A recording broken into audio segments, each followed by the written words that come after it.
Welcome to Art That Plays and Prays. Ginger here. In this video, I'll show you different ways of customizing a miniature dollhouse kit. I'll work on the Yaquan Courtyard, an Asian-themed dollhouse, so that it's transformed from this to this. I've had this kit since it first came out years ago, and at that time there weren't any YouTube videos on it yet. But I've been so extremely busy, so this set just sat in my storage until it became pointless for me to create a tutorial on it. But now I thought it would be creative if I just hack this kit and make it substantially different from what it was originally designed to be. So that's what we'll do in this episode. In hacking the Yaquan Courtyard, I've added a few pieces of Chinese furniture from another miniature kit. You'll see me add a salmon-colored bed, a lantern, and a yellow chair, which aren't included in the courtyard set. Unfortunately, I can't identify for you the name of this kit since there's no English translation in the box, nor in the manual, so I'm sorry about that. The Yaquan dollhouse already looks pretty by itself, but I'm not a fan of most of the paper elements in the kit. That includes all the inner and outer wallpapers and the flooring and almost all the paper accessories. Some of the prints have low resolution or the designs look cheap and tacky. And since I'm a designer, that substandard quality annoys me. So the first hack I did was to change up all the papers. I used my own scrapbook sheets, which were mostly made by Stamperia. I know that my choice of paper deviates from the Chinese theme of this kit, but I don't really mind it. To be honest, it took a bit of effort to plan the change in wallpapers for each of the 3 floors of the house. I had to make sure the colors are coordinated.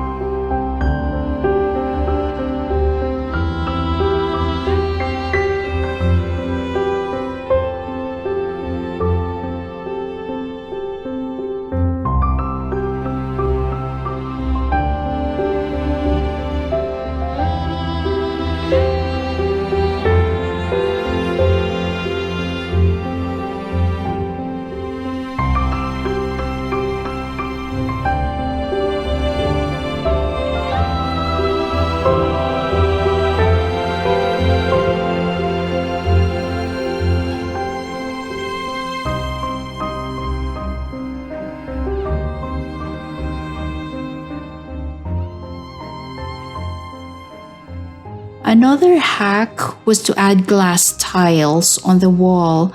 I wanted to add a 3-dimensional feature to the build, and I figured that this mosaic of green and brown tiles would do the trick.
Besides using scrapbook paper and adding tiles, a third hack is to change the paint colors. The original kit is quite monochromatic. I mean, the color palette is mostly brown for the structure and peach for the furniture, And that's just about it. And I thought that adding green highlights made the house stand out more. It did take a lot of patience to apply acrylic paint because many of the pieces were so small, but the effort was worth it. I applied green paint to some of the railings and accessories and also on the gate.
Now, one comment I have about this courtyard kit, the pieces of furniture and accessories are so lacking in creativity. They're plain and uninspired, so I completely revamped the designs and added my own flair into them. Oh, so let me show you how the manual says the pieces should look like and compare them with my updated version.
You might be wondering how in the world I managed to alter the designs, like where I got the materials to build all of these, right? If you've completed a number of miniatures, you'll know that a lot of these kits give you extras. In the end of a build, you'll have leftover beads or extra fabric or a few more lengths of wires or extra plants and flowers here and there. Now, here's one pro tip. Don't throw them away.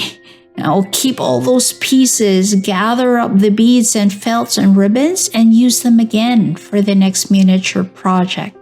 And that's what I did. Each time a miniature dollhouse kit instructs me to make food, I create more than what the manual requires. Instead of 1 plate of sushi, for example, I make 2 or 3 plates of sushi. Instead of making just 1 potted plant, I make 2 or more, or as many as I can glue together with the leftover materials. And I make extra pillows because, miniature kits always have leftovers of those fluffy stuffings you put inside throw pillows. So there, by making extras, you'll have ready-made accessories to decorate your next project. And that's what I did here. And that's why I have so much more food on the tables here and more accessories on the shelves or on the beds. I guess what I'm saying here is that don't let the manual limit you on what you can do with your dollhouse. I even went so far as to change the outdoor bathtub in this kit and transformed it into a dessert bar. In the ground floor of the house, I also got rid of the toilet, which according to the manual will be hidden from view anyway. And I made more efficient use of the space by enlarging the kitchen instead. So yeah, I have the freedom to redesign the layout or to customize accessories if the original plans don't work for you. Another feature I changed in this kit are the window blinds. The picture quality of the paper printouts isn't nice. They were printed with such low resolution. I didn't like them at all. So I replaced the paper blinds with sheer fabric and wooden sticks which were leftovers from a previous kit. I also didn't like the gray color of the roof, and it didn't help that the corrugated paper tore accidentally while I was cutting it, so I mixed up some black acrylic paint with ultramarine and light blue, and I painted all the roof parts, including the ones for the gate. This not only solved the ugly color problem, but it also covered up the imperfections along the joints and edges. You see, when pieces of the roof are glued together, since they're positioned at a slant, parts of the wood show through. And I'm OC. And those whitish parts of the paper or brown parts of the wood don't look good to me. So I painted them. Now the roof looks more solid, right? Another thing I changed about this kit is the lighting and music movement. I didn't like that the wiring of the lights for this dollhouse are so visible. They're all exposed and glued on the back wall. I think the designers on this kit got lazy. They didn't bother to camouflage the wires, so I decided to just delete the lighting altogether. Through the years of making miniatures, I realized that I rarely open the lights of my dollhouses anyway.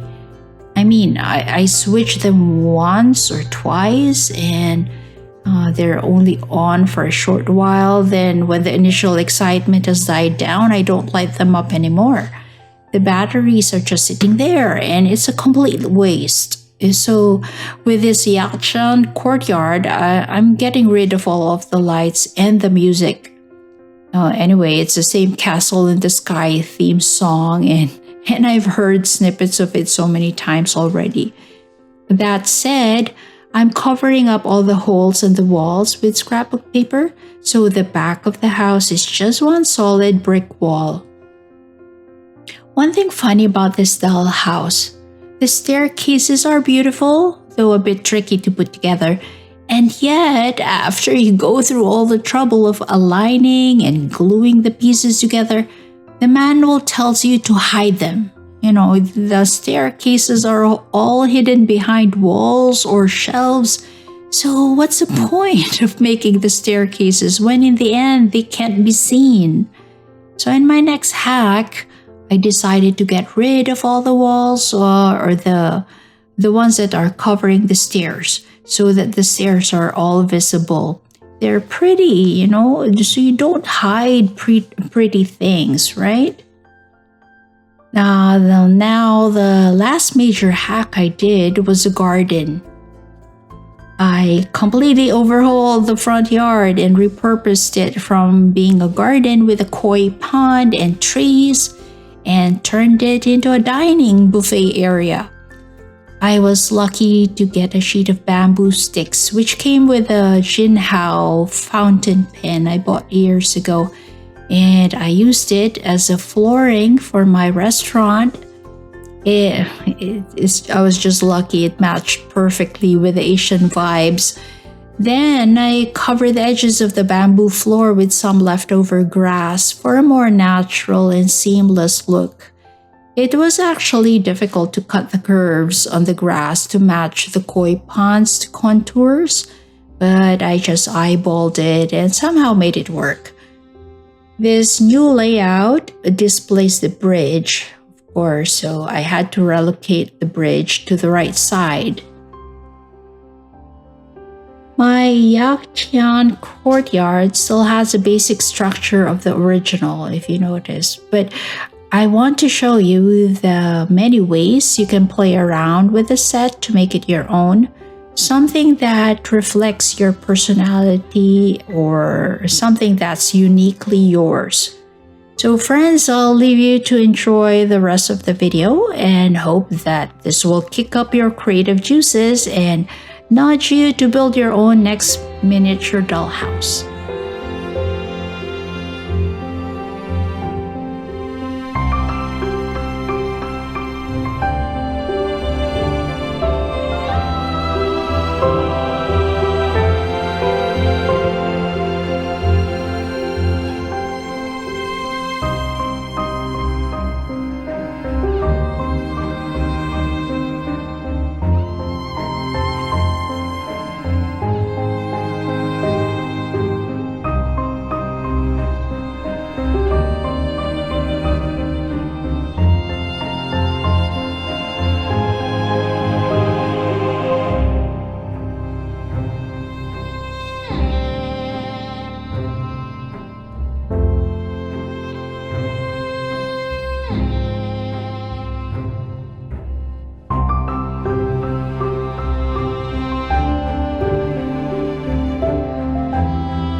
That's it for this episode of Art That Plays and Prays. I hope this video got you all excited to pick up your next kit and hack it too. Okay, this again is Ginger saying thank you for watching and have fun creating.